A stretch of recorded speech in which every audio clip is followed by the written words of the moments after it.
नमस्कार, मैं भूपेश छिमवाल और आप देख रहे हैं आवाज 24/7।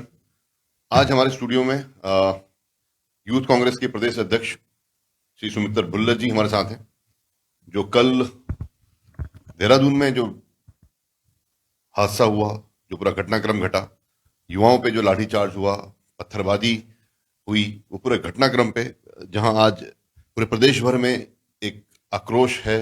यूथ कांग्रेस हर जिलों में, हर शहरों में एक प्रदर्शन करती जा रही है उसको लेके, और आज उसी विषय पे आज हमारे साथ हैं, हमारे बीच, हमारे स्टूडियो पे यूथ कांग्रेस के प्रदेश अध्यक्ष सुमित्र भुल्लर जी हैं। जानेंगे क्या है पूरा मामला, क्या उस पर कहना चाहेंगे। सबसे पहले तो धन्यवाद कि आपने हमें आमंत्रित किया और मैं तमाम दर्शकों का अभिवादन करना चाहता हूं।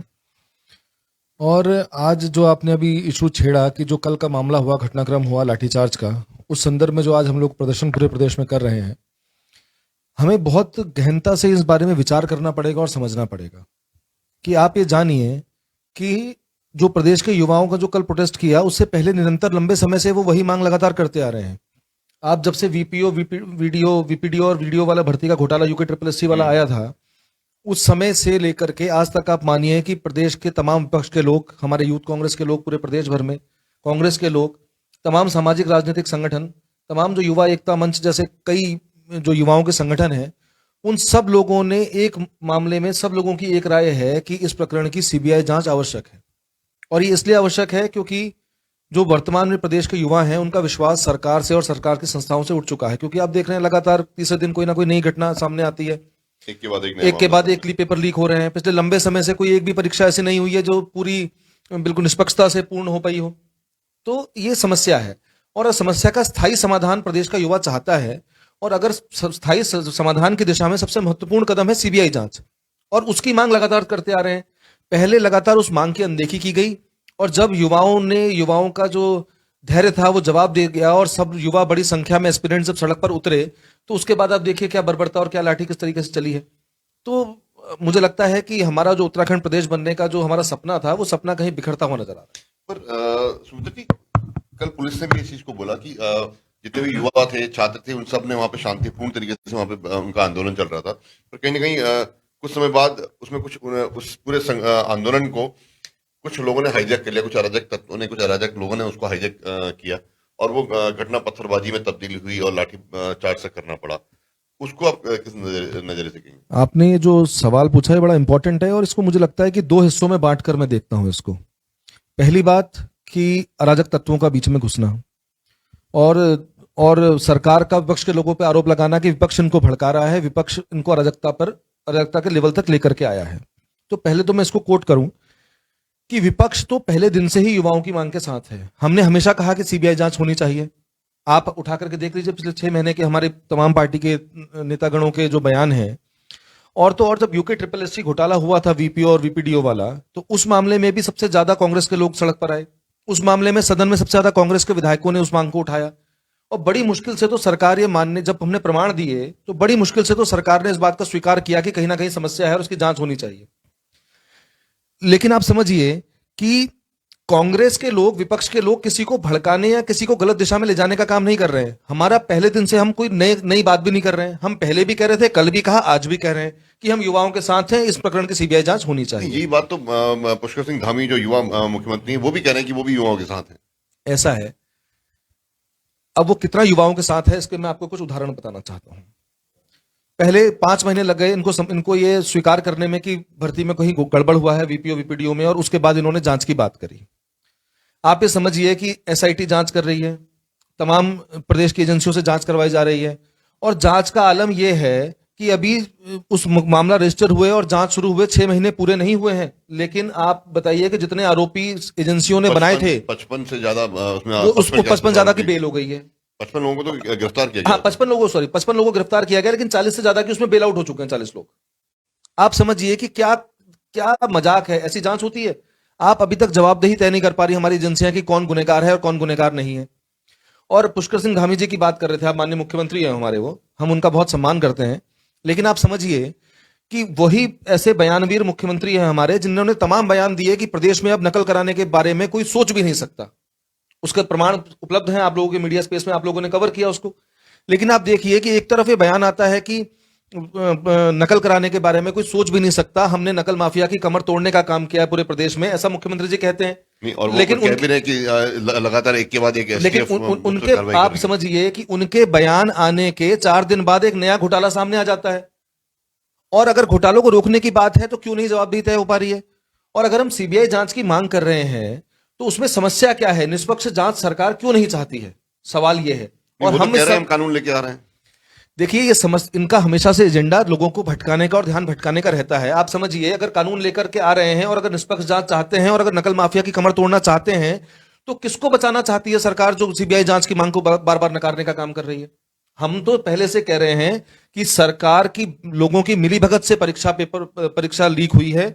और ये जो पेपर लीक, क्योंकि आयोग के हर विभाग आयोग के लोग ही उसमें इन्वॉल्व आ रहे हैं। आप संजीव चतुर्वेदी का प्रकरण आया, वो कितने समय से उस अनुभाग का अधिकारी था, उसके टेबल पर सारे के सारे जो जितने पिछले 3-4 साल में जितनी परीक्षाएं हुई हैं सबके क्वेश्चन पेपर उस अनुभाग में आए हैं, है ना। पीसीएसपी का एग्जाम का सिलेबस में साइनिंग अथॉरिटी चतुर्वेदी है। उससे पहले हाकम सिंह एक सामने आ गया।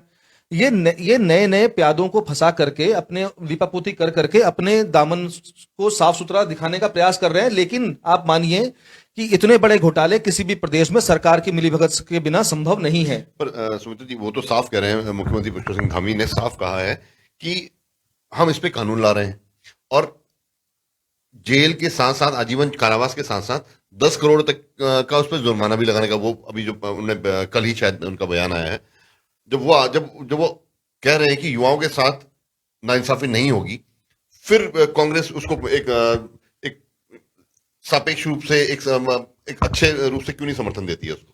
देखिए, नकल विरोधी कानून का हमने विरोध कभी नहीं किया। आप बताइए, हमने कभी विरोध किया हो कांग्रेस के लोगों ने कि ऐसा कानून प्रदेश में ना बने? लेकिन कांग्रेस के लोग और प्रदेश के युवा ये चाहते हैं कि जो पहले गलत हुआ है, जो पेपर लीक हुआ है, उसमें जवाबदेही तय होनी चाहिए। और जवाबदेही तय कब संभव है? जब उच्च स्तरीय जांच हो। जब बिना उच्च स्तरीय जांच के, जब आपने पूरे आपकी संस्थाएं जो हैं, प्रदेश की जो जांच एजेंसियां हैं, उन्होंने छोटे मोटे प्यादों को तो पकड़ने का काम किया, लेकिन आप मानिए कि कोई सरकार का बड़ा आदमी इसमें पकड़ में आया? और आप मान सकते हैं इस प्रदेश का युवा जागरूक युवा तो ये मानने को तैयार नहीं है कि बिना प्रदेश की सरकार की मिलीभगत से पेपर लीक हुए। तो उसी का दूध और दूध का दूध और पानी का पानी हम चाहते हैं। और हम चाहते हैं कि उसकी जांच ही अल्टीमेट रिजल्ट है, ताकि भविष्य में निष्पक्ष परीक्षाएं हो सके। अब आप मानिए कि जिन्होंने पहले पेपर लीक कराए, अगर आज वो अपने पदों पर बैठे रहेंगे और वो उस मुख्य धारा में रहेंगे, तो आप आगामी परीक्षाओं को निष्पक्ष कैसे मान सकते हैं? पर ये बड़ा सवाल है। नहीं, वो सवाल है, पर जब सवाल जायज है अपनी जगह, मांग भी अपनी जगह जायज है, मुख्यमंत्री उसको कह रहे हैं, पर आपके हिसाब से फिर ये कौन करवा रहा है? ये अगर आप बोलते हैं कि आप धामी सरकार पे आप अगर उंगली उठा रहे हैं, पर वो एक तरफ अगर हम एक नजरिया ये भी देखें, अगर वो करवा रहे होते तो फिर वो पकड़वाते क्यों? और इतना STF एक्टिवली होके इतने लोगों को गिरफ्तार क्यों करता? मैं बिल्कुल, बहुत अच्छा सवाल पूछा, मैं इसको आगे बढ़ाता हूं। बिल्कुल, जब हमने प्रमाण दिए तो कुछ लोगों को पकड़ना उनकी मजबूरी थी। लेकिन आप समझिए कि जिनको पकड़ा गया उनका इतना कमजोर केस बनाया गया कि वो 3 महीने में जमानत पे बाहर हैं सारे के सारे लोग। और दूसरी बात, पहली बात ये, और दूसरी बात, हम साफ पहले दिन से कह रहे हैं कि सरकार की मिलीभगत से, मुख्यमंत्री की, मंत्रियों की मिलीभगत से पेपर लीक हुआ है। और अगर वो इतने निष्पक्ष हैं, अगर उनकी कोई मिलीभगत नहीं है, अगर वो वाकई में प्रदेश के युवाओं का भविष्य चाहते हैं, निष्पक्ष परीक्षाएं चाहते हैं, तो सीबीआई जांच में क्या समस्या है? ये सवाल समझ से परे है। तो अगर करवा रहे हैं, और ये अगर थोड़ा सा मैं अगर पीछे जाऊं, जब से वो मुख्यमंत्री बने हैं 2021 में जुलाई से, तभी से कुछ ऐसे मामले निकल के आ रहे हैं, तभी से पेपर लीक के मामले आ रहे हैं। क्या उससे पहले कभी पेपर लीक के मामले नहीं हुए? मैं आपकी जानकारी के लिए बताऊं, जब इनके मुख्यमंत्री बनने से पहले वीपीडीओ की जांच की मांग शुरू हो गई थी। और लगातार इस समय प्रदेश भ्रष्टाचार में अखंड डूबा हुआ है। इस समय प्रदेश की सरकार बिल्कुल संवेदनशील नहीं है। इस समय प्रदेश की जो हमारे मुख्यमंत्री हैं वो बड़े बड़े बयान तो देते हैं, लेकिन आप देखिए धरातल पे उसका कहीं अनुपालन होता हुआ नजर नहीं आ रहा है। मेरा सवाल आपके माध्यम से पूरे प्रदेशवासियों से, प्रदेश की सरकार से यह है कि अगर सरकार की नीयत बिल्कुल साफ है, सरकार आरोपियों को दंडित करना चाहती है, तो उच्च स्तरीय सीबीआई जांच कराने में समस्या क्या है? वो तो कह रही है कि हम उस पर भी हम आएंगे। पहले जब तक उनकी सारी टीमें काम कर रही हैं, वो भी अभी तक वो दावे कर रहे हैं कि युवाओं को लेके नकल विरोधी जो कानून है वो उसको लाने के लिए तैयार हैं। वो केवल फिर यहाँ पे पुलिस ने भी कल कह दिया कि इसको कुछ अराजक तत्वों ने इस आंदोलन को ओवरटेक किया। वो अराजक तत्व तो कौन है आपकी नजर में? ऐसा है, पहले तो मैं क्योंकि कल एक फोटो भी वायरल हुई यस है, यस मैं यस आपको बताऊंगा। यस यस मैं आप उसी पर आता हूं। देखिए, पहले तो ये बात है कि हम मैं बार बार रिपीट कर रहा हूं उस बात को, और निरंतर हम रिपीट करते हैं। अगर सरकार बिल्कुल उनकी नीयत साफ है मुख्यमंत्री जी की, तो जांच कराएं, एक बात। दूसरी बात, जो कल का प्रकरण हुआ और कल में राजग तत्वों का शामिल होने की बात आई, तो मेरा तो साफ साफ कहना है, और मुझे तो इसमें भी किसी षड्यंत्र की बू नजर आती है। षड्यंत्र की बू आ रही है। क्यों बू आ रही है? क्योंकि आप देखिए, वीडियोस फोटोज वायरल हैं, पुलिस के कांस्टेबल्स के हाथ में पत्थर हैं, प्रशासन के हाथ में पत्थर हैं, बहुत सारे अनआइडेंटिफाइड लोग हैं। पर कहीं युवाओं के हाथों में भी तो पत्थर है सर।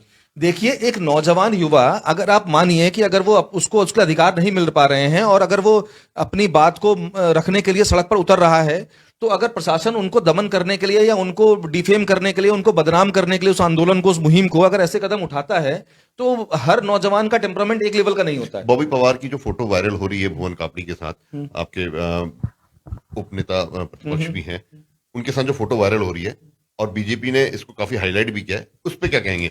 क्या ये कहीं ना कहीं कांग्रेस के द्वारा प्रस्तावित था? देखिए, एक बात सुनिए, ऐसा है, अगर ये कहें कि हम लोग कुछ, हम ये मांग ना कर रहे हों, या फिर हम छुप के कोई काम कर रहे हों, तो ये वायरल करें और अच्छी बात उसको एक्सपोज करने का काम करें। हम तो पहले दिन से ही सरकार को एक्सपोज करना चाहते हैं, हमारी मांग में कोई परिवर्तन नहीं है। सवाल भुवन कापड़ी, हमारे उपनेता सदन है भुवन कापड़ी जी, और भी हमारे सम्मानित विधायक हैं, जिन्होंने इस मामले को, मैंने पहले भी बताया, कि सदन में उठाने का काम किया। और हमारे लोग तो लगातार इस लड़ाई को लड़ रहे हैं। अगर युवा कहीं सड़क पर जाता है, तो हम उनका मनोबल बढ़ाने के लिए, उस लड़ाई को ताकत देने के लिए हम लोग जाते हैं, हम उसमें शामिल होते हैं। हम इस बात को कहां नकार रहे हैं? अगर हम इस बात को नकारें तब, और सत्ताधीश लोग कहें कि इनकी मिलीभगत है, तब तो समझ में आता है। लेकिन हम तो पहले दिन से ही, हमारा स्टैंड बिल्कुल क्लियर है, हम तो स्पष्ट तौर पर आंदोलन के साथ हैं, युवाओं की मांगों के साथ हैं। तो आप कह रहे हैं कि जो पत्थरबाजी हुई, ये बीजेपी वालों ने करवाई, उनके द्वारा प्रस्तावित लोग? हो सकता है, बिल्कुल संभव है। अब जब आप पुलिस वर्दीधारियों के हाथों में पत्थर देखेंगे, तो आप इस संभावना से आप इनकार कैसे कर सकते हैं?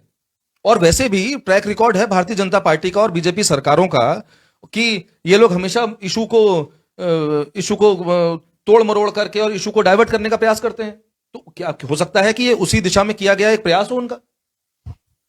आगे क्या ये आंदोलन ऐसे ही चलता रहा, अगर उनकी मांगे, हालांकि जहां तक जो मुख्यमंत्री का बयान आ रहा है, अगर उनकी मांगे मान ली जाती हैं, अगर वो शायद 4 मांगे हैं जो उन युवाओं की हैं, कि सीबीआई की जांच हो, नकल विरोधी कानून हो, और जो नकल करने वाले, जब तक जो पहले जो नकल करके पास हुए हैं, उनकी सूची सामने आए।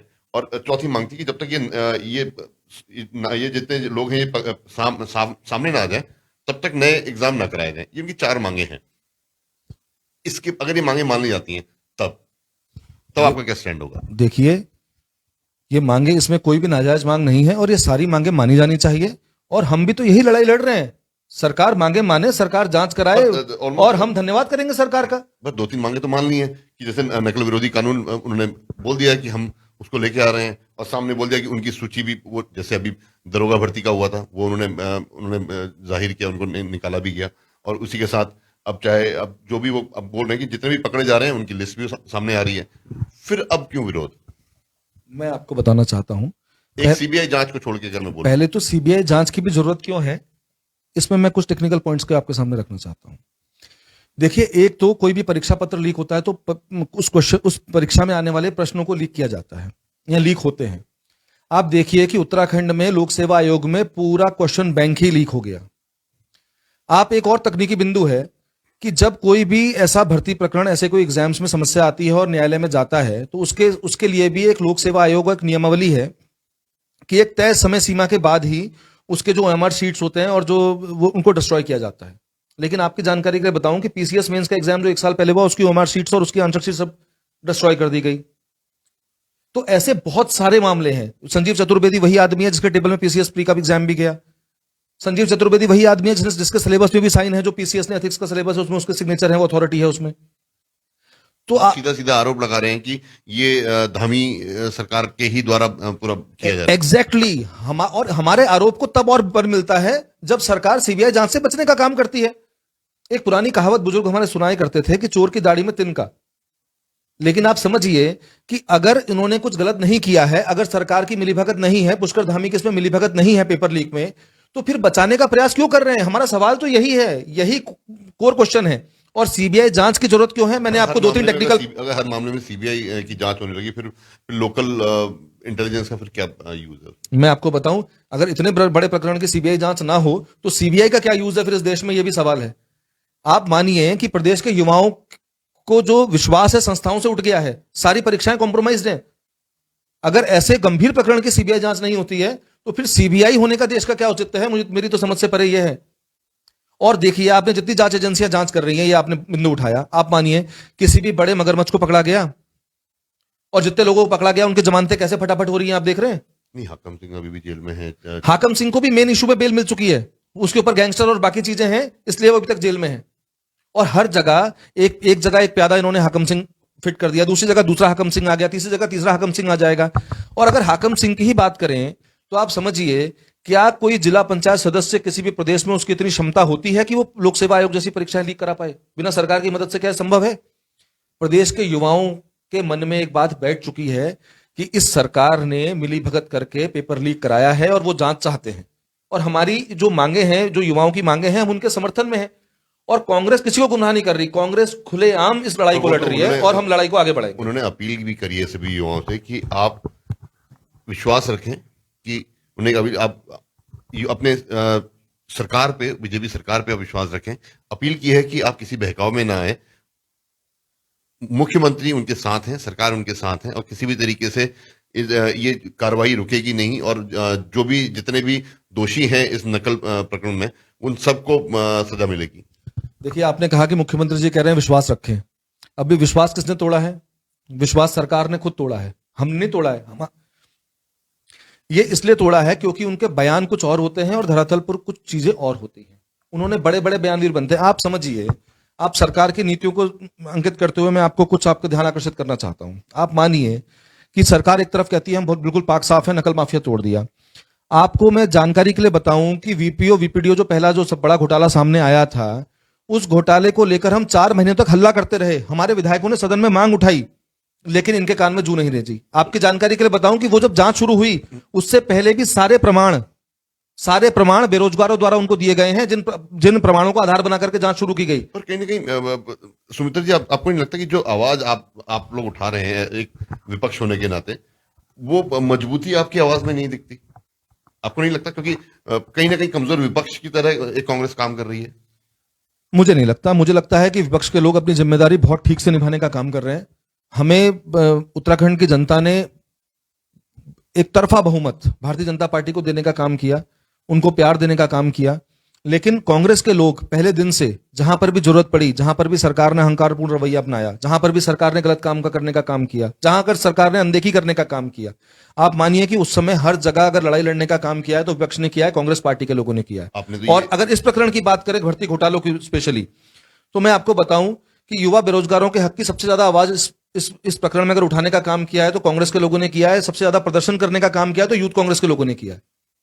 तो हम लगातार अपने पद पर अग्रसर हैं। लेकिन सवाल यह है कि ये पूर्ण बहुमत और प्रचंड बहुमत की सरकार है, तो ये इस समय अहंकार में ग्रस्त है।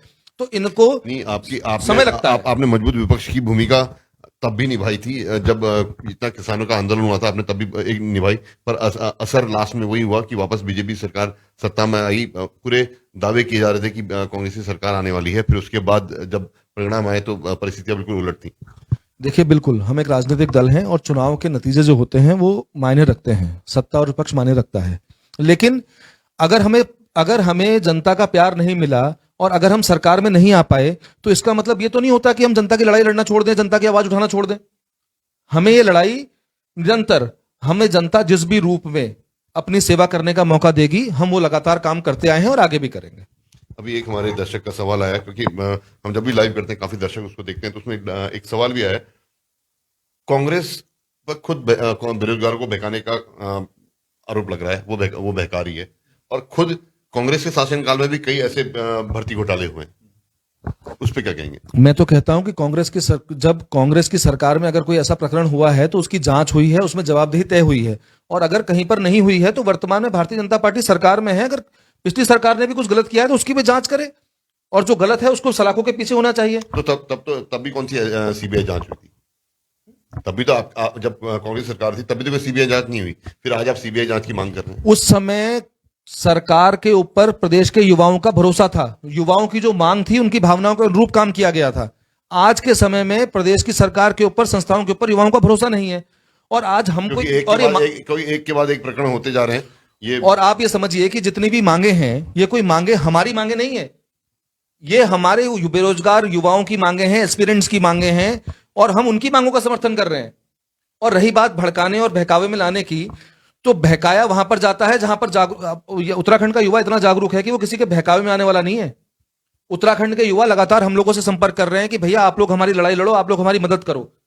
पर कल वहीं आपके जब आपके एक सीनियर नेता जब वहां पे गए तो उनको रोक दिया गया। प्रीतम सिंह जी जब वहां पे गए तो उनको रोक दिया गया। देखिए, हर जगह हर प्रकार के लोग होते हैं। वहां पर हो सकता है कोई ऐसा व्यक्ति या ऐसा कोई तत्व हो जो उनको नापसंद करता हो। और दूसरी बात, जैसे मैंने आरोप लगाया, क्योंकि उन युवाओं ने साफ कहा कि हमें किसी का प्रतिनिधित्व नहीं चाहिए, हमें किसी पार्टी का सहयोग नहीं चाहिए, हमें हमारी मांगे साफ चाहिए। तो इसलिए ये सवाल उठ के आ रहे हैं कि कहीं ना कहीं कांग्रेस युवाओं को भड़काने का काम कर रही है। नहीं, देखिए, ये उन युवाओं में भी कुछ इनके प्लांटेड लोग हैं जो जबरदस्ती पूरे ट्रैक से भटकाने का प्रयास करते हैं, और ट्रैक से भटकाना इनका पुराना स्टाइल है काम करने का, इसमें कोई नई बात नहीं है। और रही युवा, आप एक तरफ कह रहे हैं कि युवा कह रहे हैं कि उनको रिप्रेजेंटेशन नहीं चाहिए। मैं आपको ऐसे सैकड़ों युवा दिखा दूंगा जो समय समय पर हमारे पास आते रहे हैं, हमारे विधायकों के पास हम उनको खुद भेजा है। हमने उन सब लोगों की, हमने उनके लिए लेटर भी लिखवाए हैं, उनके लिए प्रेस के माध्यम से भी बात रखी है, प्रदर्शन भी करने का काम किया है। अभी मैं आपको एक ताजा उदाहरण बताता हूं। अभी जिस दिन पटवारी का पेपर लीक हुआ, उससे 4 दिन पहले मुख्यमंत्री जी का बयान था कि प्रदेश में कोई नकल कराने को लेकर अब सोच भी नहीं सकता। लेकिन जैसे ही पटवारी पेपर लीक हुआ, सब लोगों ने, सारे युवा जो थे वो आशा की नजरों से हमारी तरफ देख रहे थे। तो हमने उनकी बात का सम्मान, उनकी भावनाओं का सम्मान करते हुए अगले दिन ही लोक सेवा आयोग का घेराव करने का काम किया। तो आप मानिए कि हम अपनी तरफ से इसमें कुछ नहीं कर रहे हैं। ये जो युवाओं की भावना है, हम इनका सम्मान करते हुए और इनकी मांगों के साथ खड़े हो रहे हैं। ये आशा की नजरें, ये विश्वास चुनाव के समय कहां चला जाता है? आप बिल्कुल, ये पॉइंट आपका वैलिड है। और कहीं ना कहीं अगर आप बोलते हैं कि युवा आपके साथ हैं, वो आपको आशा की नजर से देख रहे हैं, या पहले भी देखते रहे, पहले किसान आपको देखते रहे, फिर जब इलेक्शन आते हैं तो उस समय कहीं ना कहीं ये आशाएं कहीं ना कहीं परिवर्तित हो जाती है निराशाओं में। देखिए, ये बात, मैं बिल्कुल, आपकी बात जायज है। और मैं कहूं कि यहां पर कहीं ना कहीं समस्या, कहीं ना कहीं अपने आप को प्रेजेंट करने में या अपनी बात पब्लिक तक पहुंचाने में कहीं ना कहीं कुछ कमी हमारे अंदर रह गई होगी, तभी हम वो प्यार हासिल नहीं कर पाए जनता का। और जैसा मैंने पहले कहा, दूसरी बात, हम जिस भी रोल में रहें, सत्ता में रहें या विपक्ष में रोल में रहें, हमारा जो काम है, जो लोगों के हकों की बात करनी है, वो हम लड़ाई लड़ते रहेंगे। और आशा की, आपने जो चुनाव के समय भी बात करी, मुझे बड़ा दुख है कि आज के इस 21वीं सदी में, जब हम सुविधा संपन्न हैं, आज के दौर में भी चुनाव के दौरान में आकर के मुद्दे कहीं पीछे रह जाते हैं और सांप्रदायिकता आगे आ जाती है। तो इस बात का हमें दुख है, लेकिन हम समाज में जागरूकता और चेतना की लड़ाई जो लड़ रहे हैं वो लड़ते रहेंगे। हमारे साथ सुमित्र भुल्लर जी थे, यूथ कांग्रेस के प्रदेश अध्यक्ष। कहीं ना कहीं सवाल हैं और उठते भी हैं, क्योंकि प्रदेश में कम से कम 10 लाख से ज़्यादा युवा हैं जो बेरोजगार हैं, और जब नौकरियां आती हैं और वो अपने आवेदन करते हैं, पर जब कोई मेहनत करके जब उस परीक्षा को देने जाता है, पर परिणाम आने से पहले ही उस पर एक नकल का धब्बा लग जाता है और वो उसकी आशाएं सभी निराशाओं में बदल जाती हैं। इसलिए आज सभी यूथ, पूरा युवा उस प्रदेश में की राजधानी में एकत्रित है, अपनी आवाज बुलंद कर रहा है। और जो आरोप प्रत्यारोप की राजनीति चलती जा रही है, कहीं ना कहीं ये किस और मोड़ लेगी, क्या समाधान, क्या हक उन युवाओं को मिल पाएगा, ये हम आगे भी आपको बताते रहेंगे। तब तक के लिए बने रहेगा हमारे साथ आवाज 24/7 के साथ। मैं सुमित्र भुल्लर जी का भी धन्यवाद देता हूं कि वो हमारे स्टूडियो में आए। Thank you. मैं भूपेश सिंहवाल, जय हिंद, जय भारत। उत्तराखंड की हर छोटी बड़ी खबर के लिए चैनल को सब्सक्राइब करें और बेल आइकन दबाना ना भूलें।